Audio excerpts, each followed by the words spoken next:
Thanks so much, Natasha. It's lovely to be here. I'm always a little bit wary about taking a place like this in discussions around disability, but I did feel when Natasha asked me to talk about disability rights, I felt like I'd perhaps earned the right to be here to share it with you, because I have spent the last 8 years working on a documentary which is still not finished, but it was meant to be finished for today, and everyone's gone away on holidays because we were so late. We had an issue with our composer, and he couldn't finish the work because he was overloaded. Then we had to wait 6 weeks for a new composer who's done some of the most beautiful work composing music for the film, none of which you're going to hear today because it's not on the clip that I have for you, but I can assure you it's very good. So the film, which was meant to be finished by now, is still not finished, but I have for you today a little clip of it.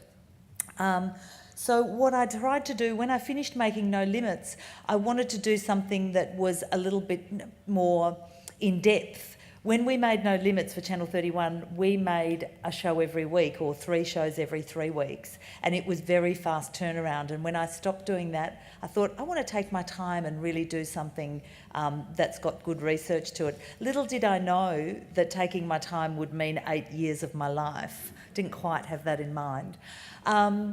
So I wanted to tell a disability rights story because there was no quintessential documentary that told a history of the disability rights movement. So I wanted to do that, and I was able to travel overseas, so I was able to bring the Australian story and blend it with stories from America and the UK and see how they all spoke to each other and how people communicated across the world and created a rights movement.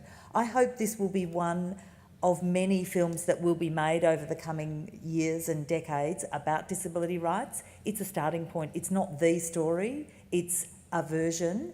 And I'm really, really pleased to be able to share a little clip with you.